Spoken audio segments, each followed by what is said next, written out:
Godt, jeg hedder Frank van Beek. Lige nu er vi på Bitterslund, årstidernes produktionssted. Gartneriet her er på 100 hektar, og det vi ser her, det er sukkermajs. Den her sort sukkermajs, den har gule og hvide prikker, og det er ikke noget fejl. Det er en sort, som smager ekstra godt og er direkte importeret fra USA. Den er nem at dyrke, og det er derfor vi har den her, og den er nem at dyrke økologisk. Der går ikke så mange sygdomme i. Og den hedder Arctic Sweet.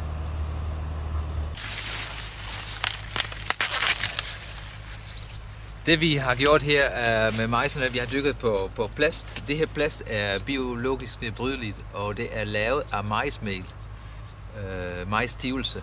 Så det går tilbage i naturen efter 4 måneder, så er det her blevet til vand og CO2. Så af majs er du kommet, og af majs skal du genopstå som en plastikdue.